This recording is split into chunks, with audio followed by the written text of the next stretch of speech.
the other topics, all of them were dealing with US. And this was a case where we were talking about India taxes and regulatory. And I asked him, where do you want to place this topic? And Venkat came back to say that, hey, let me put this after lunch, because normally people get awake when they talk about India taxes. Indian tax authorities have this uncanny habit of keeping us all awake. So he has given me this job to ensure that we don't scare you enough, but at the same time tell you what the pitfalls are.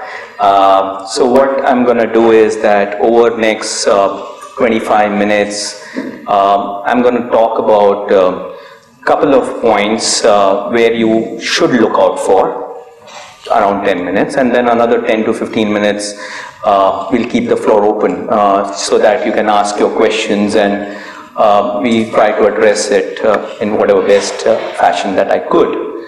But just as I started off, as I was hearing the earlier session, it was quite interesting about how do you conduct the visa interview. Made me reminded me of my days when I used to prepare for a job interview. That sounded to be more easier than doing a visa interview for the US. But it was something that just took me back in memory lanes as to how well can you succeed if you prepare well. And the same thing applies as far as the Indian context is concerned.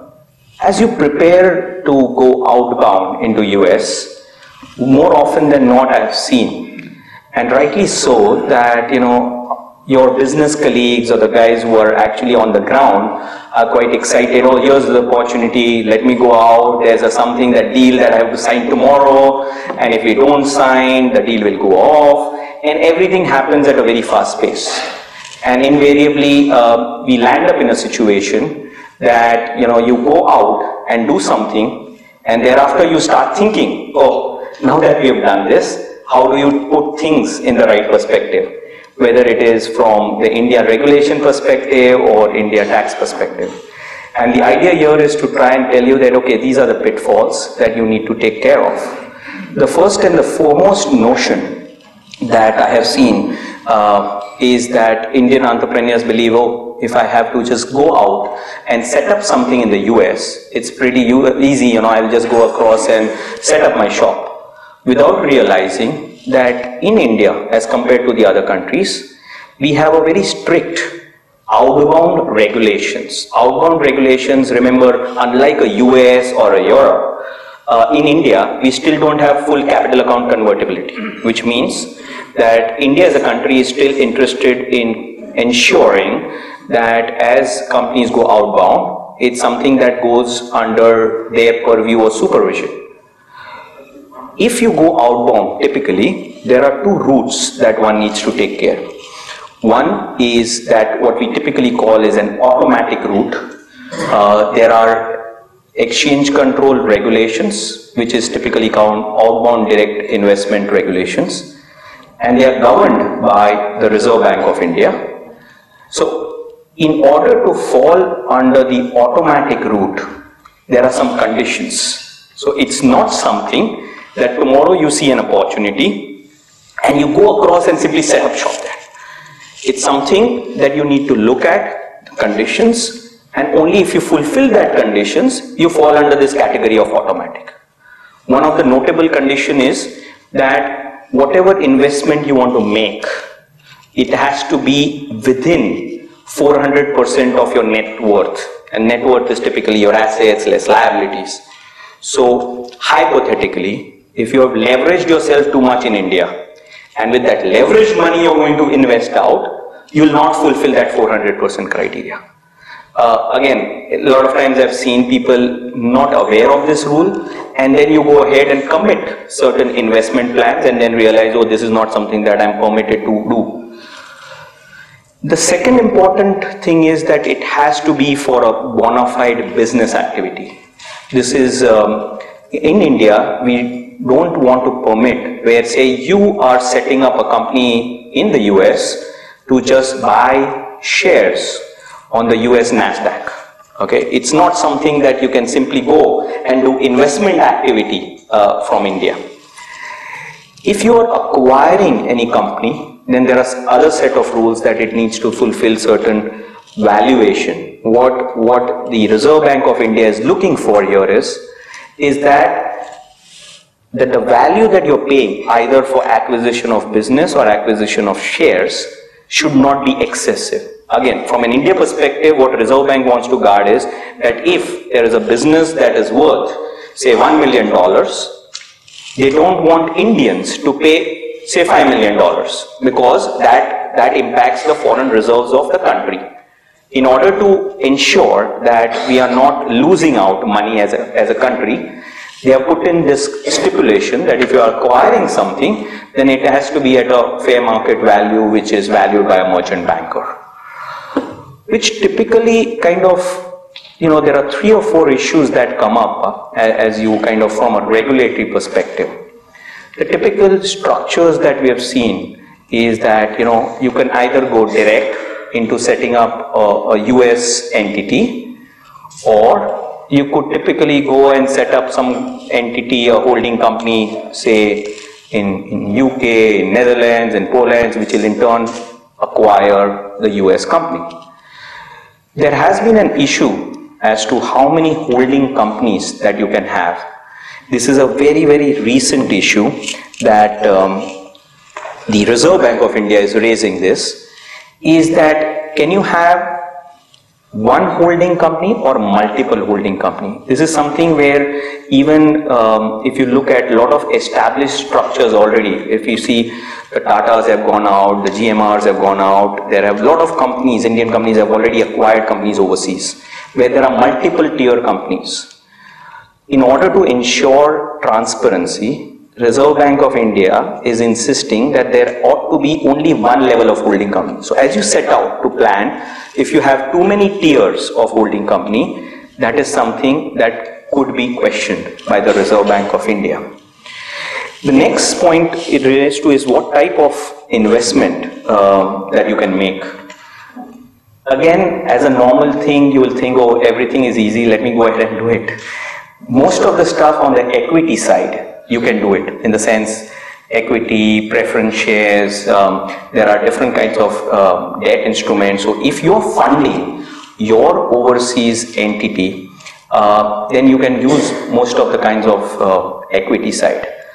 But from a loan side, again, it's something that it's not easily done. And the reason for that is, say take a typical example, that if you are setting up a UK holding company and then UK holding company is then setting up a US, if you decide to give a loan, India giving a loan directly to the US, then that is not allowed. Why is it not allowed? Because one of the conditions in the regulations are that an Indian entity can give a loan only to that entity where it has got 25% or more equity stake. Now here, it's essentially 100% yours, but it's not direct, it is indirect. So you need to approach to the RBI and get the approval. So this is, friends, this is the most common error that I've seen. You'll set up something for certain reasons and you will simply try and remit that money by way of loan, because of course you get an interest arbitrage in the sense because of the debt being and interest being a deductible expense in the US, you want to fund it through loan. But in that case, it can't be done directly. It will have to either be done through your holding entity, or you might need an RBI approval.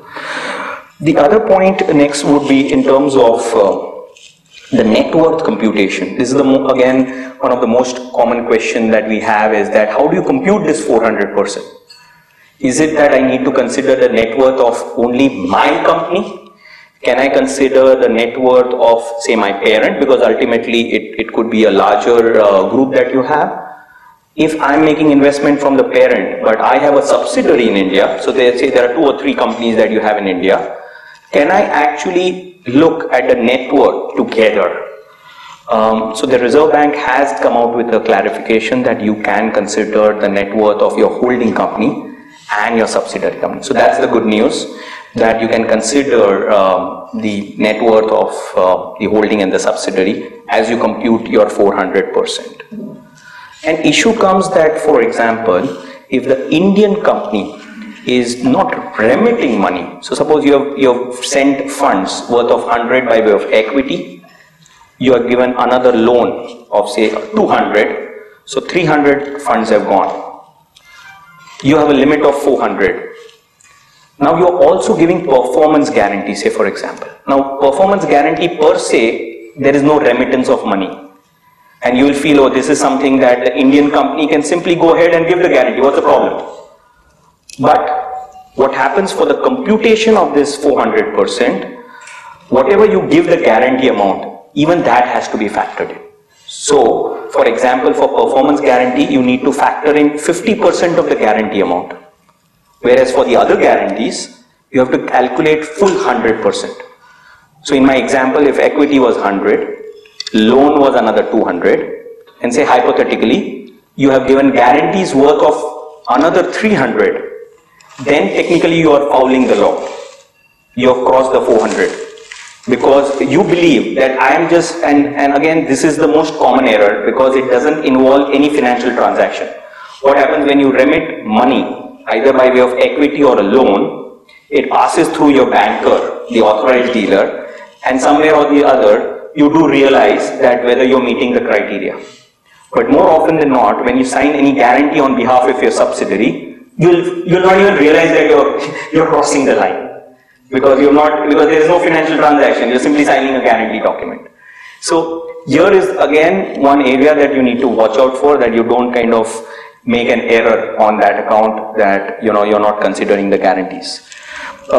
You also need to factor in what type of entity that you're setting up. And the booklet that is being distributed is very interesting. It has a lot of facts. So on page 35, there are various entities that are listed there. Those are something that you can set up in the US, and those will be something that is permitted, because what you require by the law of India is that you can invest from India in an entity which is registered and recognized as an incorporated entity. So it's not something, so today if you come back that if it's a limited liability partnership in the US, it might be treated as transparent for tax purposes. But as far as regulations are concerned, since it's incorporated and registered, it's a type of entity that you can invest. Again, small things, but something that you just need to be cognizant of as you set out setting up your shop in the US.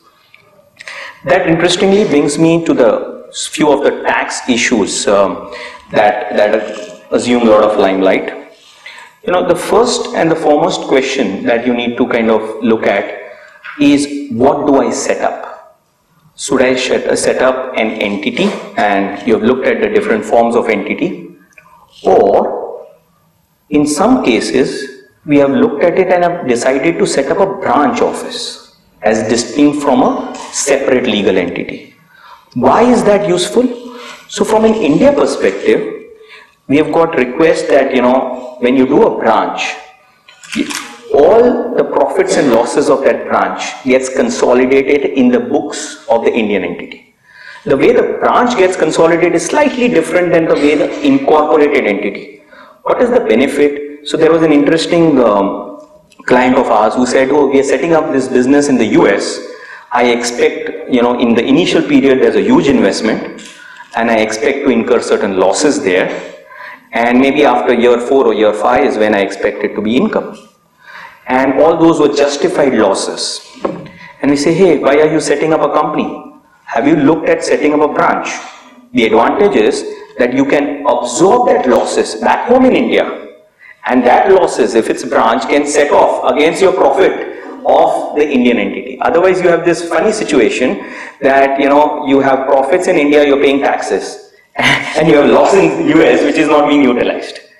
So there have been situations. The other reason is also, especially when you set up a kind of a marketing arm in the US, there have been issues raised in India about the transfer pricing as to what is the consideration that you pay. The advantage, if you set up a branch, then it automatically gets consolidated in my India books. Then there is no transfer pricing issue, because it's one and the same entity. You don't have to apply the transfer pricing as far as that branch is concerned. US transfer pricing will still be applicable, but I'm speaking essentially from India perspective. Again, in one case, we had a company, it had issues on transfer pricing. All we did was a simple solution, was converted into a branch. Going forward, no further transfer pricing issues. So sometimes as you set off, it's important that you decide as to what is the right form of entity. If you go ahead and do decide that yes, the right form of entity for me is indeed, say, a company, you then need to answer a question as to, should I go directly, or like I explained earlier, should I set up a holding entity from a tax perspective? Typically, I have seen two of my competitors, they have gone to US, say via London, via Netherlands. They have done that. That means I have to do that. That's the common phenomena. Two people have done it, and I'm just joining the pack. More often than not, we have seen is that should not be the case, because whether to go direct or not depends on really few factors, and you need to figure out as to what is the best. Is it something that you're looking at going for a growth? Do you want more money to be lying abroad? If that be the case, then you might need a holding entity, because you want money to come back to US to that holding entity, and then you put that money back into somewhere else in other country or other subsidiary where you need the money. You don't want money to come back to India and then go back abroad, because any transactions with India would entail some level of India related taxes. So if there are growth, if it's something that I just want to set up and my repatriation I need on a monthly basis or a yearly basis some level of repatriation, again your approach will be different. Again, you would look at certain tax treaty networks. In order to avail certain benefit of tax treaty in the US, US is quite strict.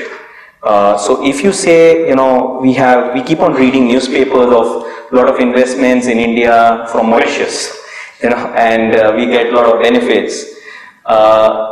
The US in turn has got a lot of anti-avoidance and anti-tax avoidance rules in place. They have something what they call as conduit rules.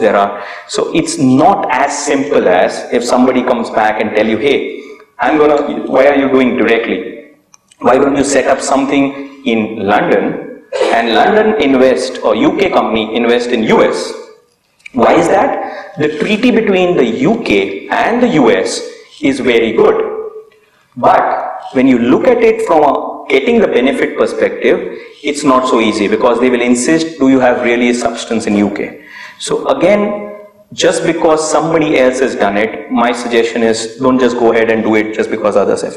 Look at what is your strategy, what is your approach, and what makes sense for you. In India, transfer pricing has been like a hot topic. We have been seeing a lot of newspaper articles, and India, unfortunately, is quite, if you look at all the disputes in the world on transfer pricing, India is ranking as number 1 on the transfer pricing disputes. As you set out to set up, remember the transfer pricing officers in India are increasingly vigilant about Indian companies going abroad. I don't know how many of you have tracked, there have been cases on large corporate houses in India where they have said that on transfer pricing, if Indian entity is giving any kind of guarantee to your subsidiary overseas, that is considered as a service. Okay. Now, nowhere will you think that if, say, I'm just giving this by way of example, if say Tata's is setting up a subsidiary in the US, and as part of normal business, you will give a parent guarantee. Okay. This is just part of business. You will not realize that there has to be a consideration. The transfer pricing authorities in India are saying that this is a kind of a benefit given to your subsidiary, and therefore Indian parent needs to charge a consideration. Our proposition was that in case of guarantee, there is no service. Where is the service? There is no transaction, there is no goods, there is no service. Why should there be any consideration? So, as we see a lot in India, there has been an amendment in the Income Tax Act. And my friends, as usual, it is retrospective since it started, transfer pricing started, to change that something like guarantee will constitute a transaction for the purposes of transfer pricing. So something as simple as guarantee is now covered under the transfer pricing. If it's something, a medium-sized company, you can argue, but typically you need to know that these are the pitfalls that from a transfer. The other thing that we see is also in terms of interest, that you end up giving loan to the US. A lot of times we have got people coming with the thought that, okay, the interest rates in India are very high, in the US it's very low. Should I do it at, say, prevailing 10% in India? Should I do it at LIBOR or the US rates? There are issues in and around that, at what should be the right benchmark. And as you set out doing, the problem is you don't want to be caught in crossfires, in the sense you get penalized in India also and you get penalized in US also. That's the worst thing to happen. So you do need to ensure that when you're doing the transactions with your US entity, you do it as arm's length, as accepted by the Indian tax authorities and so accepted by the US tax authorities. On the repatriation bit, at least you can use the India-US tax treaty, where typically any dividend or interest that you receive is subjected to withholding tax of 15%, and whatever dividend that you receive in India is taxable at effective 16, and if it is interest, then it is considered as your normal income, which is taxable at 30%. So on repatriation, what would happen is that you would end up getting the credit of whatever taxes are withheld, and you still need to pay the difference in India. This dividend, again, this is important because when you set out, you need to figure out what is your repatriation strategy and what is the cost of bringing the funds back to India if you need it. If there are profits which are lying there, if you need to bring out, you do need to factor in that ultimate what is the cost. India as a country, in order to promote foreign inward investment, has given this benefit which is limited actually only for a year or two. It says that basically if you bring foreign dividend back to India, we will tax you at a concessional rate of 15, along with surcharge it becomes 16. But friends, it's just, you never know with India, they might change it and bring it back to the normal rate of 30. But again, you need to factor that this is the cost of getting your funds back, and that's why this becomes also important to base your decision whether you set up directly or you should set up with your holding entity. Looking at all the the visa rules that were being talked about, I did notice that we have a lot of cases where employees are going abroad, and typically when employees are seconded abroad, there are two types of clauses. Either the Indian parent protects them from the taxes, or they bear their own taxes. It's more, if you really want to excite them to go, you do need to take that tax hit. In that case, whatever taxes that the employee pays back in the US, there are two types of taxes. There are federal taxes and the state taxes. Back home, you can claim credit of the taxes paid in the US. However, the credit is only available for the federal taxes. For the state taxes, the credit is not available. At the ground level, the tax authorities are not granting that.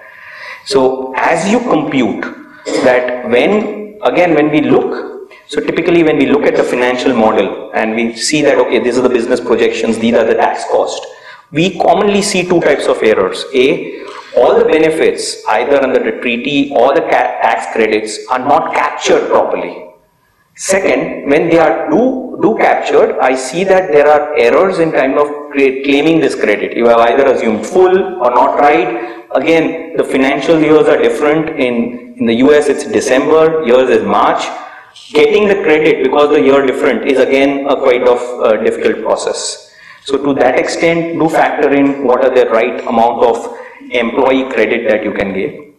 Also, in India, you have to, if the employee is on the India payroll and also on the overseas seconded, you might have certain obligations of social security in India and overseas. So again, India has signed what we call as social agreement, social security agreement with some countries, Right now the number is around 10 to 11. So for example, with Germany, we have signed a social security agreement, which means that if you are deducting PF or any kind of social security in India, you don't need to do in the overseas country. Why is it important? Because it's easier, because then otherwise it becomes a cost, if not cost, definitely a cash flow issue. So in cases like Germany and other countries, we have seen that it's far more easier, the overall cost or the cash flow is relatively smaller. When it comes to US and UK, these are the two major countries with which there is no social security agreement. You do have to factor in what is the cost, and to that extent it could lead to some amount of cash trap that you may have. The last point I had was in terms of the proposed changes which could impact as you go out in the US. As you go out in the US, there are two changes that were proposed in the direct tax code. One is what we call as CFC, that is Controlled Foreign Corporations. Typically, the whole idea is that if you have multiple companies overseas, and if you are retaining the concept that is being introduced is passive income. So they have a definition of active income and passive income. And passive income basically means dividend, interest, capital gains, royalties. So basically all non-business income. If that entity has got passive income, then that passive income can effectively be taxed in India. So to give you an example, if Indian entity has set up, say, a UK holding company, which in turn has the US holding company, a US operating entity, if you decide that, okay, let the US declare some dividend interest that you have parked in the UK holding entity, which is being done today, as you prepare for your global plans, you don't want to bring money back to India every time. So you typically have a global holding company which will take care of all your international businesses. You park that money there. Now, once this law gets enacted, typically the dividend and interest can be taxed in India. Okay, so this is something, CFC is already there. These laws are present in US, UK and Europe. India doesn't have it. It is proposed in the direct tax code. While, you know, whether the direct tax code will come in or not, we don't know. But at least what's the talks that are going around is that some of these provisions which will help the government garner more revenue is something that might get introduced in the Income Tax Act anyways in this budget. So therefore I thought, let me point out this new change which may or may not come in this budget, but definitely it's something that is on the anvil. So you do want to plan, because you're planning something for next few years to come. So you do want to factor that new provision that's likely to come. The second is the place of effective management. So typically, if you have a US entity or any overseas entity for that matter, which is effectively run from India, the Indian tax authorities can say that, hey, even though it's a US entity, it is effectively managed from India, and therefore it's an Indian resident company, because on the, you can be taxed based on residence if it's incorporated in India, or any company which is managed from India. So based on the principle that it is managed from India, it will be considered as a tax resident in India, and therefore effectively the US entity can also be taxed in as far as Indian tax authorities are concerned. Again, a kind of a provision which gives a lot of powers, and there is a lot of issues and gray area on the definition of place of effective management. There have been some representation, and hopefully they will dilute it to say that if say a group company is just managing as a shareholder and something as your rights as a board of member, then that's obviously, as a shareholder, you are allowed to manage, and that ought not to be considered as effectively management.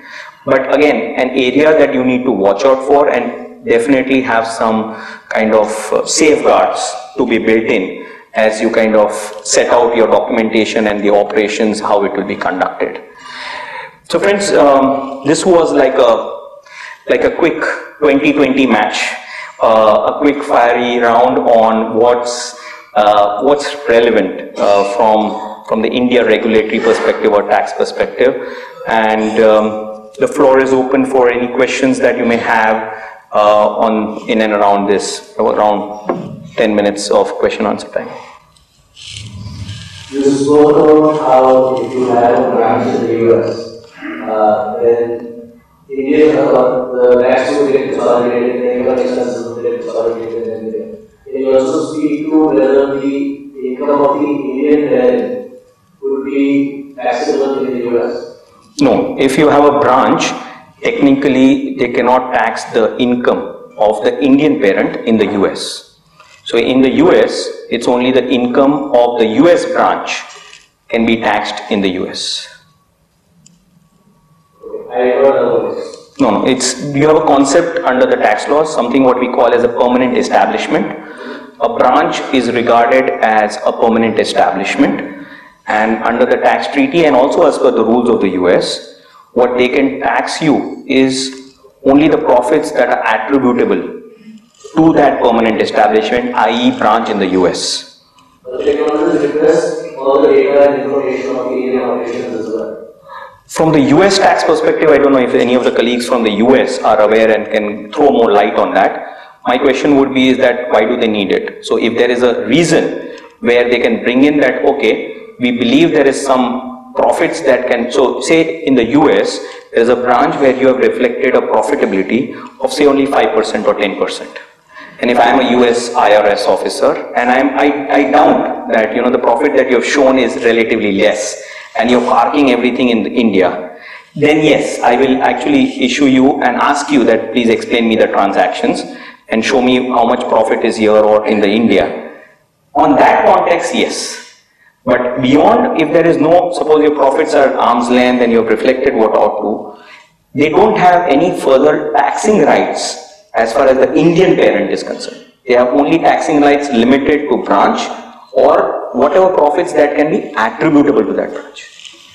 And then as you said, if you pay tax there on the branch income, then here you would get the benefit of the... That's right, that's right.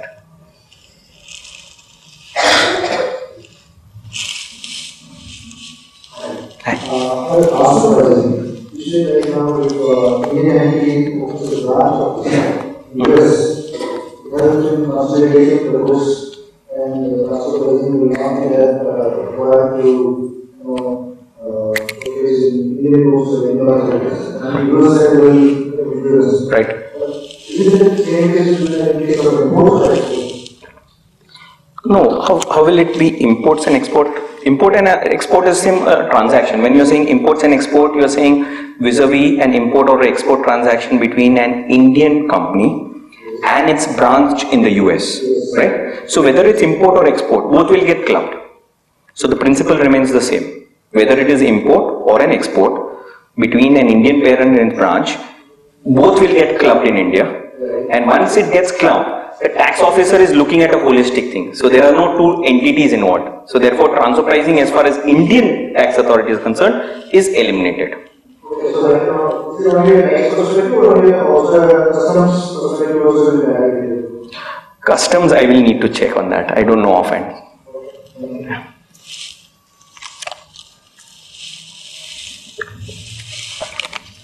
But most of the customs will apply.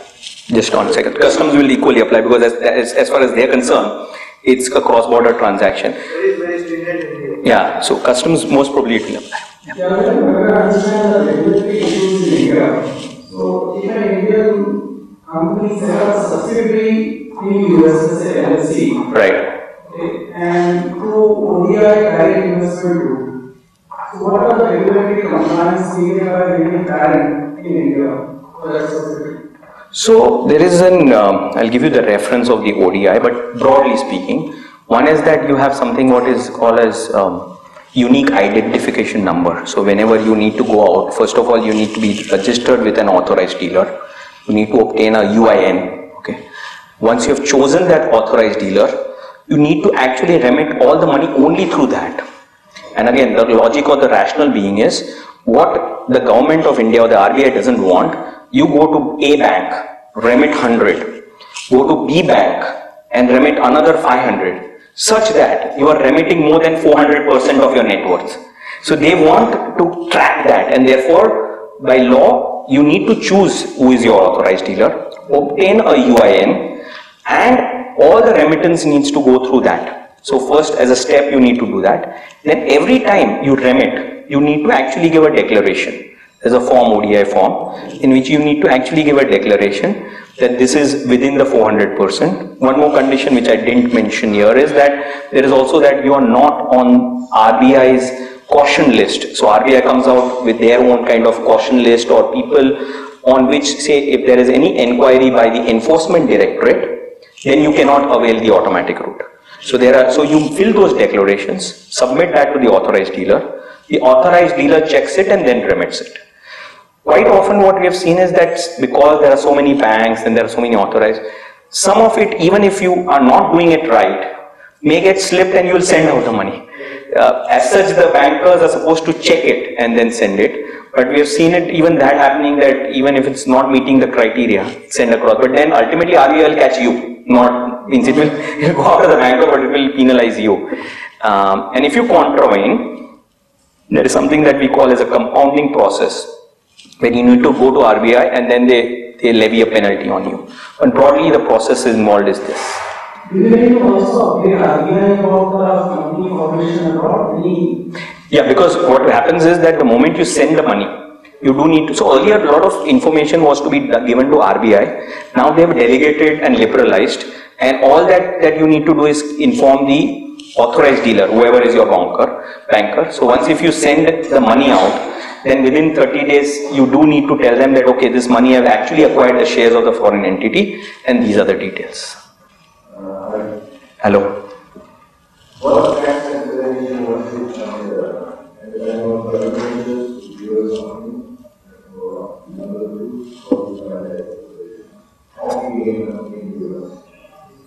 Okay. So tax considerations, as I said, one I mentioned to you that a lot of times people just simply go across and set up an LLP or an LLC. At times, as I've seen, it could be beneficial for you to set up branch. So that is one tax consideration. The other is, I would recommend and very strongly recommend that as you set out to do a joint venture, typically there are issues in the US, and again our US colleagues here could throw more light. There is a concept that there is an entity called C Corp, which is a corporated entity, and there is a concept of LLC. The distinction between, and as you do a joint venture, the distinction between the two, so you might decide to set up a LLC between the two joint venture partners, which is a separate entity, but the way it works in the US is that it is treated as tax transparent. So each joint venture partner gets taxed separately. So more often when you set up something, we get advice from the US that let's set up an LLC, okay? Where one partner is your joint venture partner and the other is, say, India. What does get missed out is that because it is treated as tax transparent, the Indian entity has to file tax return in the US, because LLC is a tax transparent for tax purposes, which is very cumbersome because you don't want the Indian parent to being subjected to filing requirement that, for which then you need a C Corp. So typically you will set up an Indian company, setting up a C Corp, your 100%, which will then be the partner in the joint venture. So there are structures or issues in and around that when you set up a JV. To answer your second question, so when you do JV, it becomes slightly more complicated because from a US perspective, they will ask for a LLC to be incorporated. From an India perspective, it's not, yeah, sorry. Yes. No, I'm talking about same. I'm talking about Indian. Yeah, so you're talking about outbound Indian company setting up a JV. So it's precisely in that context that when you set up a JV in the US with a JV partner, what should be the form of entity, and typically you see LLC as being opted, which would entail for you to set up one more entity which could be a C Corp. Okay? I'll probably, because it's complicated, but I'll explain you if you want. I'm there after this lecture and also during the tea break. But essentially in JV it becomes slightly complicated. After in the break I can actually show you a diagram. But to answer your second question, typically that you want to, when you do the tax consideration, my recommendation is do end to end. What one looks at, unfortunately, when I have seen business plans, the business plans are only for US. So the guys, the commercial guys would prepare, business plan for US, and you will factor in only the US tax cost. What you don't factor is, A, what is the effective cost of bringing back money to India? And what gets missed out is, what are the tax credits that are available? So a combination of that factor would help you determine that what is the overall tax cost, and therefore, what is the resultant IRR or the profit that you are deriving from the overall project. Two questions. Sure. First one is, you said that we are creating for federal tax and state, Right. not for state tax. Right. Could you also write on what is the current situation on federal and state taxes and how tax, what sort of taxation is currently there? In the US, it ranges anywhere between 25 to 30% depending on the federal tax, which bracket you are. And what happens is, in the US, you get a lot of benefits. Say for example, if you are married, you can file a joint returns, and therefore effectively, your effective tax rate could be lower. State taxes, depending on which state you are, could vary anywhere between 5 to 12%. So effectively overall, a lot of times when we deal that, okay, you can get credit, we get a statement that, oh, the effective taxes that I paid in the US is 32, 35. So that's okay. That means I don't have to pay any taxes in India, because in India the tax rate is 30 and you have paid 35, say for example. But it's not that the full 35 you get the credit here. So that's when you do the maths and you figure out, oh, out of this the eligible credit that you can get is only 25. You still have to pay 5.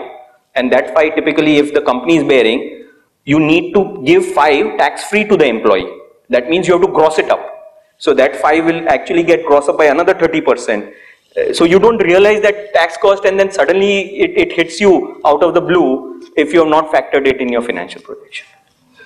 Thank you. The second one is particularly for IT companies. If you plan to sell your product over there,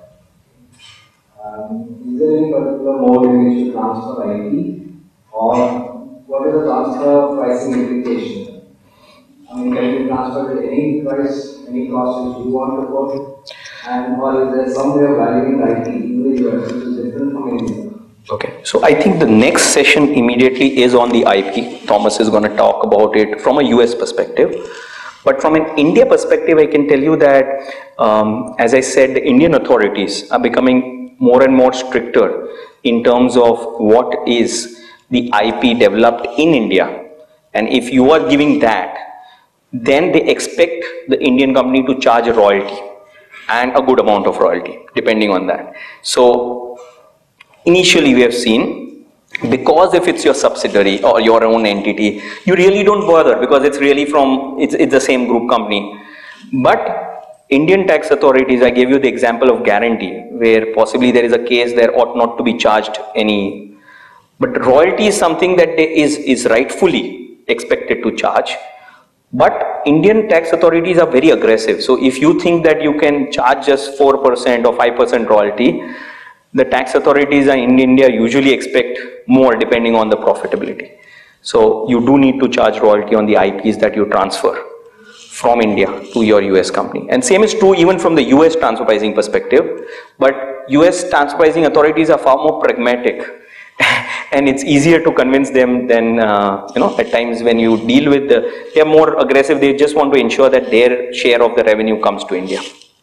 In that case, is IP, the treatment of IP in the balance sheet in the US, in any way different from that in India? I mean, can you put IP as a part of your assets in the balance sheet? Yeah, you could. Only thing is that you may decide not to do. So there are two ways. One is that you actually do an IP valuation and transfer that IP, which then enters the books. Okay. The other is you keep the IP here and then simply charge royalty on that. The basis of valuation of IP in India versus what is in the US. In the US, it's far more wider, I would say, for two reasons. One is that they have wider databases to capture. So today also, if you ask me if I have to do a valuation of an IP in India, I do have a challenge because there's not much data which is publicly available. Whereas the databases in the US are far better, and two, they are ready to apply far better methods to value that IP, as distinct from India, where we are sticking to, there are 5 methods, we just stick to that. Whereas there, so to that extent, you get far more leeway in the US for the US tax purposes of valuation of IP, whereas in India it's slightly narrower. So such valuation of IP, it does not entail any financial transfer of money. Does it have any taxation? Yes, so one is, even though IP is owned by the Indian entity, you still do need to charge royalty, because ultimately the IP is being used by the US entity. No, my question is this IP is valued in the US. Right. Put in the US balance sheet. Right. That entity. Right. Will it have huge tax implications? It would have once, when you actually transfer that portion to the US. So as distinct from a royalty, which is on an annual basis, here you will have the first time transfer of the IP at initial. That will be, it will entail a capital gain transaction depending on your cost of acquisition, and transfer where you will not transfer the entire IP, but you'll give, say, territorial rights. As far as US is concerned, you are the IP owner. So to that extent, that will entail a capital gains tax in India. Yeah, okay. So I think I'll just take one last question at the back. Hi, you talked about the branch, and a little question on that. One is that will the branch have a legal status in the US? And related to that, can they open a bank account? And if you want to sell your products online, how easy or difficult would that be? Okay, so one is, again, I've seen branch operating in the US with the bank account, okay. On the online bit, I guess if any of our US folks can answer if there are any kind of legal requirements that if you want to sell online, need definitely a legal entity. So to answer your question, branch does get a kind of a legal status because it's kind of registered there. You can have bank account also, as far as I know. Whether you can do online or not, that's a legal question in the US, but I would just put a comment other way around, that you may, apart from the tax, look at the commercial implications. From a commercial perspective, you might come to a conclusion, hey, it makes great sense from a tax regulatory, let me set up branch. But if you're ending up saying online stuff and you expect a lot of litigation to happen, then you might come back and say, Hemal, or rather I would come back and say, don't set up a branch, because then if there is a legal suit filed against the branch, it will flow back to the Indian entity. And you better want to shield it by having a legal entity. So I'm saying there are various considerations other than the to probably decide whether you want to go in for a branch or not. The branch seems easier. So like yes, branch seems easier. And then migrate to operation or something. You could do that. There is, I think there are some provisions on conversion, but that also entails certain conditions. So after conversion, it's not something that you can, there's some of the assets need to continue as the assets. So there are some conditions which you need to look at. Okay, great. So I'll be available post this during the tea part, then I need to rush out. So if there are any questions, I can happy to take during the tea session. Okay, it was a pleasure speaking to you all. Thank you very much.